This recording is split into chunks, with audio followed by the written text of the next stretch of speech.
There are 3 types of swings that every tennis player in the world should master. This is on your forehand and on your backhand. And in this video, I'm going to show you the different types of swings, when to use them, and how to maximize each one. Hey everyone, Coach Simon here with Top Tennis Training, so let's get stuck in right away. The number 1 swing that we should master on both the forehand and our backhand is the full swing. This is when we have time. This is when we're in a normal rally situation where we're not rushed. We feel like we have enough time to actually go for a full swing, produce that momentum, and give us a lot of space to build that racket head speed.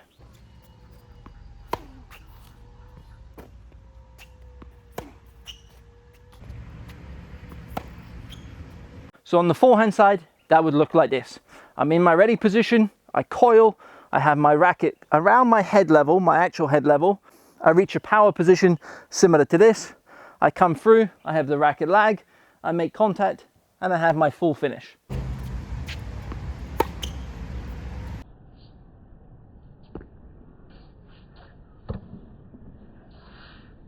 On the one-handed backhand, it would look like this. Racket head's above the grip, get my coil, get into my power position where the racket is away from the body, and then I have the swing and the full finish.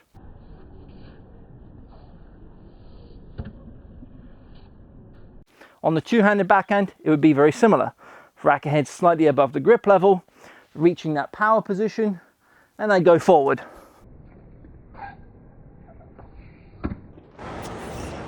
So that is the full swing, and we're using this around 60% of the time. Then we've got the half swing.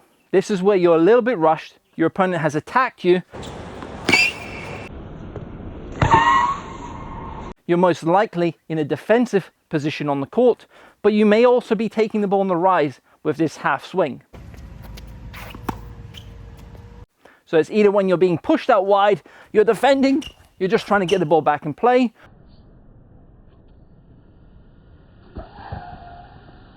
or you may be inside the court taking the ball on the rise and you don't have time for that full swing.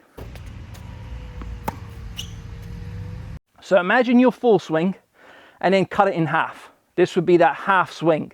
So if my full swing is here, I'm coming like this, I'm doing the same circle, but I'm reducing it by 50%. So I'm going, instead of up here, I'd just be going here.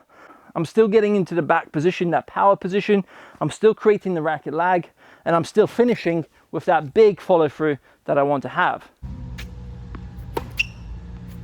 The same is true on my backhand. The one-handed backhand, my full swing would be up here.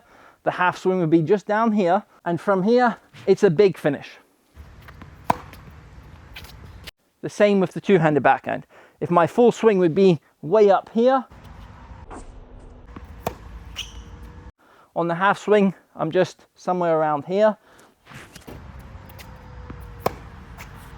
Let's say you've hit a couple of deep high balls, you've pushed your opponent back, you see that they're in trouble, you now step inside the court, and you take that half swing just to take the ball on the rise.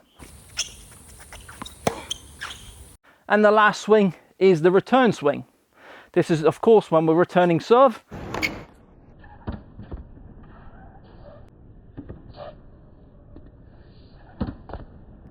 But we may also use this if the opponent is going for full power shots and we have very little time to react. We're just simply redirecting that ball.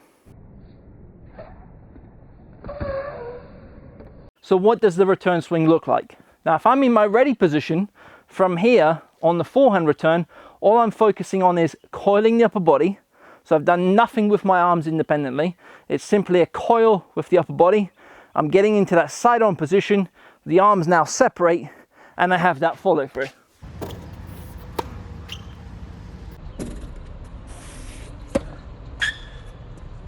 So the follow through can remain the same on all 3 types of swings, but it's the backswing that changes. On the one-handed backhand, it would be like this. Ready position, getting into my backhand grip, coiling the upper body, and going for that return. On the two-handed backhand, it's very similar. Changing into my backhand grip, getting side on with my right shoulder, getting into this side on position, and then driving. Now the footwork on the return always starts with the outside leg. So on my forehand, it's this. Right leg, loading up, getting into this side-on position, and driving.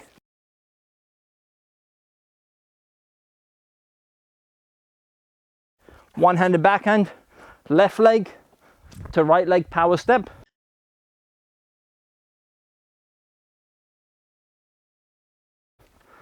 Two-handed backhand, left leg to right leg power step.